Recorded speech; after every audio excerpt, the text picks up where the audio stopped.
de regreso en 2024. Ha sido terrible escuchar lo que ha dicho el señor Morganquero, ministro de Educación, y más aún las excusas, las justificaciones que ha dado a lo largo de las últimas horas, donde se ha paseado además por casi todos los medios de comunicación que lo han llamado o que él seguramente ha buscado, tratando de decir que no escuchó la pregunta de la periodista, luego que la periodista se tapaba con el micrófono, que no entendió. Finalmente, después de varias horas, pidió disculpas. Pero en concreto, hemos escuchado una vez más a un titular, al titular de la cartera de Educación, referirse de una manera despectiva, dura y bastante dolorosa sobre personas que han perdido a sus hijos. La pregunta fue clara, ¿no? Preguntarle por el silencio del gobierno en el Día de los Derechos Humanos respecto a gente que ha muerto protestando en contra de este gobierno.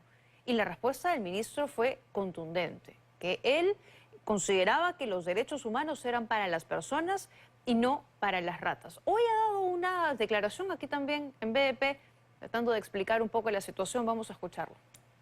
No escuché la pregunta. ¿Por qué no escuché? Porque la periodista estaba tapándose la boca con el micrófono. La señora Dina Boluarte cree en su versión a la luz de estas nuevas declaraciones. Mire, yo no quisiera entrar en ese tema. El ámbito de la presidenta le corresponde a ella. No podría yo expresarme en relación a alguna conversación que pueda haber tenido con ella. Y como ya lo había presentado antes de la pausa, Javier González Olaechea, ex canciller y hoy precandidato del PPC, nos acompaña en estudios. Gracias por estar aquí. Bienvenido. Gracias, Melissa. A ver, ¿qué piensa de lo que ha dicho el ministro Morganquero? Ha sido parte usted también de ese gobierno y no es la primera vez, además, que escuchamos tener ese tipo de declaraciones, ¿no? No es la primera vez y además hay que recordar con toda claridad que los derechos humanos deben ser garantizados conforme a la Constitución, independientemente de la situación de la persona, si ha delinquido o no.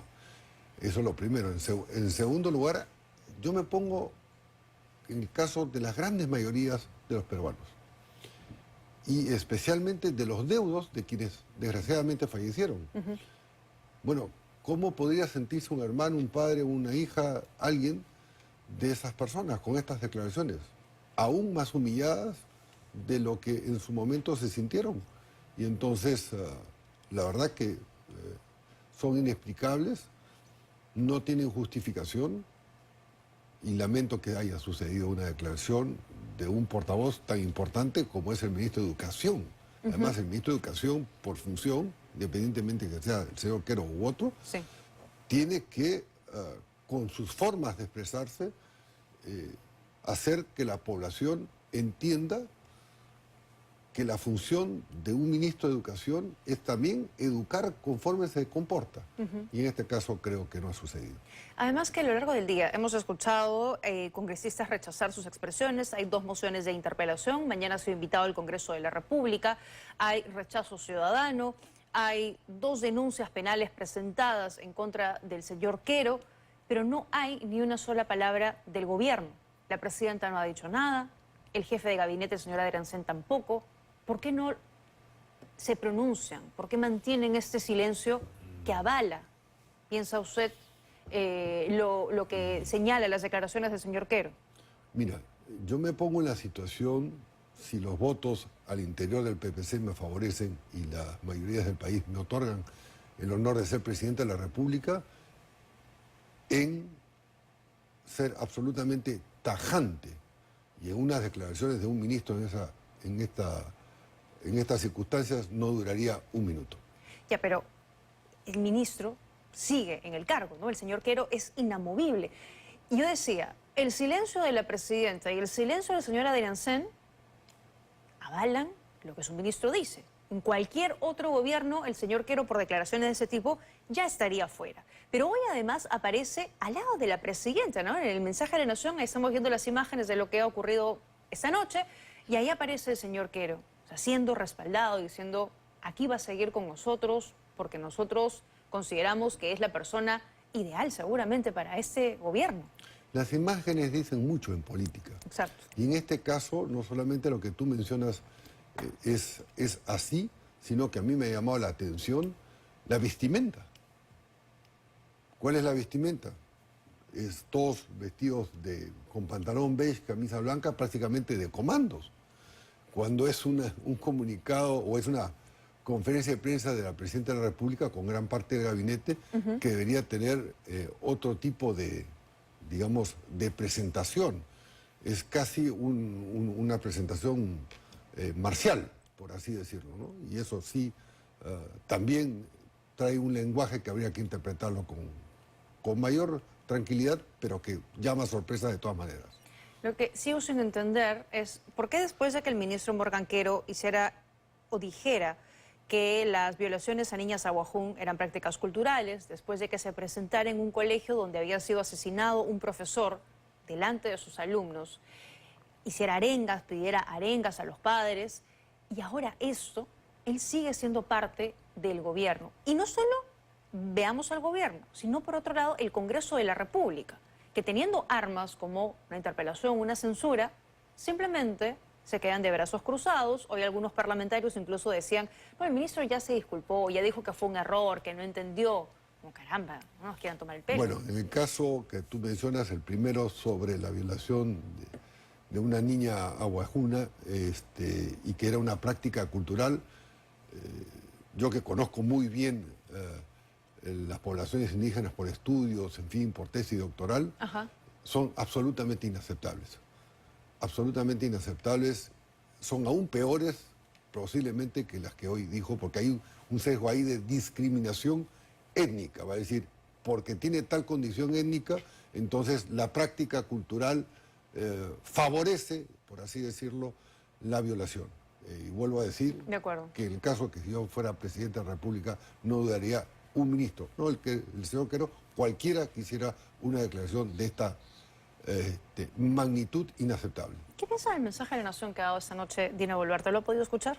En parte porque estaba en camino, pero lo que escuché, por ejemplo, la señora Presidente menciona que ha habido muchos días en donde ha habido una suerte de morbo, creo que utilizó la palabra. Ha dicho que hay leyendas mediáticas que son acogidas por el Ministerio Público. La pregunta es si tiene la respuesta conforme dice tenerla, acorde a ley, con todos los documentos. ¿Por qué tarda tanto tiempo? Va a decir, ¿por qué deja que esa propia leyenda que ella dice que existe pasen 30, 40 o 50 días? Pero al día siguiente debió decir, bueno, esta es la realidad, la presento públicamente, inclusive en un escrito, no necesita... Ya, pero la presidenta guarda silencio siempre, ¿no? Recuerdo usted del caso Roldex, también estuvo en el gobierno cuando todo eso ocurrió y tampoco dijo nada hasta el día de hoy la presidenta. Bueno, ha declarado que al respecto lo que corresponde al Ministerio Público siendo investigación está en poder del Ministerio Público, pero vuelvo a decir, si uno está convencido, yo presidente, estoy convencido, y tengo los documentos probatorios, no dejo un día que pase para exhibirlos, por lo pronto a la opinión pública, y después enviarlos de oficio a la autoridad competente. Ya, pero esos casos, por ejemplo el Rolex, las cirugías, han salido a la luz a través de medios de comunicación, antes de que se abra una carpeta en el Ministerio Público. Y ha habido un periodo, un espacio en el que la presidenta ha podido salir a aclarar y a decir, pasó esto, sí me hizo una cirugía, todo estuvo bien, no hubo abandono del cargo, en fin. Pero en ningún momento ella aclara el tema y simplemente guarda silencio y ahora lo que dice es, era el Ministerio Público, ya lo aclararé para allá. Yo te puedo contestar de la siguiente manera, con un ejemplo. Hace 3 semanas estuvo el presidente Uribe, el expresidente...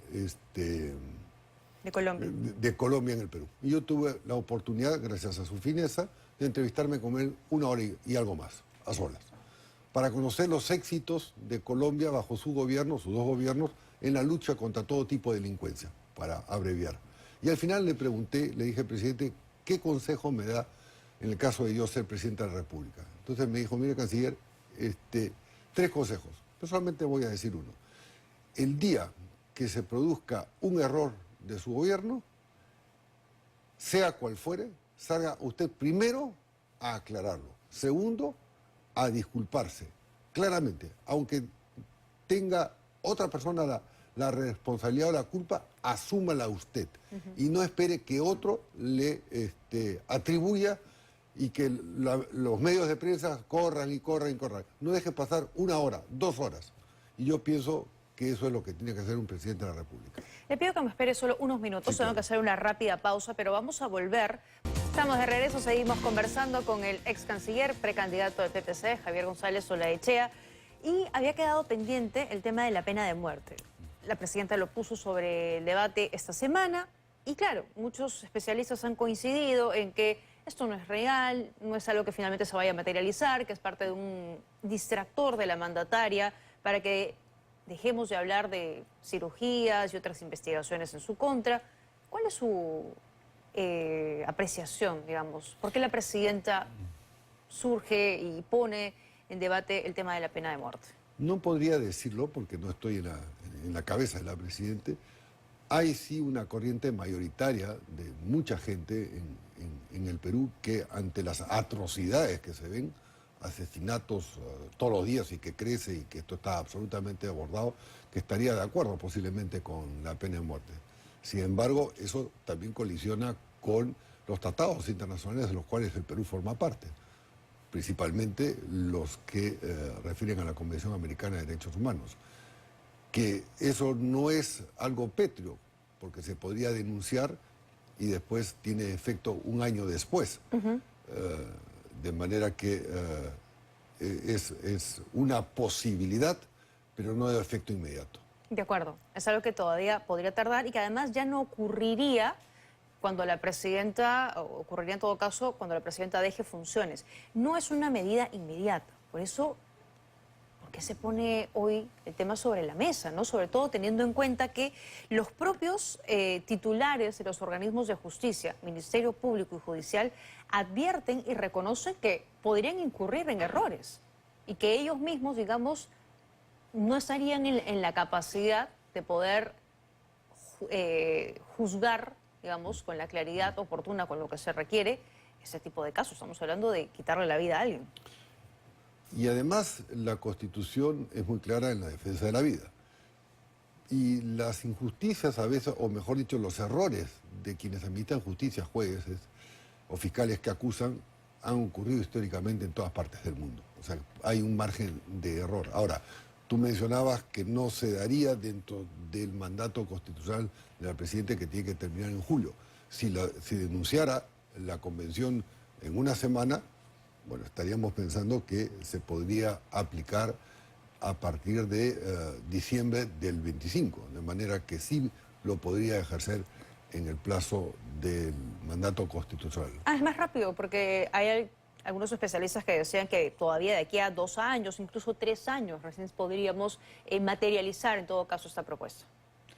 Yo creo que habría que leer muy claramente los prescritos por la Convención, pero también hay, digamos, otros reparos, por así decirlo, respecto a la pena de muerte. Pero en el sentir de la gente es el más duro respecto a la creciente impunidad y que hay otras formas también para combatirlas, ¿no? Claro, pero la gente también reconoce que nuestros organismos de justicia no funcionan y no operan como deberían, ¿no? No funciona ni el Ministerio Público, ni el Poder Judicial, ni la Ni la policía, ni el INPE, ¿de acuerdo? Como deberían, y por eso hay que, y parte de la propuesta radical mía, es realizar una profunda reestructuración, racionalización de todos los aparatos del Estado en general. ¿Por qué el gobierno no lo hace? ¿Por qué no, por ejemplo, comienza por reformar la Policía Nacional y cosas que estén en sus manos, en su competencia? Bueno, cuando yo fui parte del gobierno como canciller y antes que la presidenta de la República se dirigiera el 28 de julio, hice varias propuestas al respecto en el Consejo de Ministros y después en lo que se llama el acuerdo presidencial, que cuando la presidenta recibe a un ministro, no hubo oídos a algunas propuestas y finalmente el tiempo pasó. Yo sostenía, bueno, hay 2 años por delante, de julio del 24 a julio del 26, y se pueden por lo menos sentar las bases de algunas grandes reformas, solicitando facultades delegadas y algunas que no necesitaban tampoco facultades delegadas para que el poder Ejecutivo pudiera actuar, pero la Presidenta de la República, en un discurso que fue básicamente preparado y articulado por el primer ministro, consideraron que no eran necesarios porque no las vi reflejadas en el mensaje del 28 de julio. De acuerdo, y tampoco lo vemos reflejadas hoy en acciones, ¿no? El señor Santibáñez considera que el estado de emergencia, por ejemplo, está funcionando bien y tiene cifras que, según él, demostrarían que efectivamente se está luchando contra la criminalidad. ¿Qué piensa de la permanencia del señor Santibáñez en el gabinete? Él comenzó teniendo éxitos muy claros que se exhibían sobre las operaciones que él llamó Amanecer Seguro. Con el tiempo estas se fueron dilatando y hizo importantes capturas, pero a la fecha, hoy la inseguridad se ha desbordado en todas las calles, en todas las plazas, en todas las partes del país. No debería permanecer en el cargo. De acuerdo. Gracias, señor González Olaechea, por habernos acompañado esta noche. Muchas gracias a ti por la invitación. Hacemos una pausa, volvemos con más en 2024.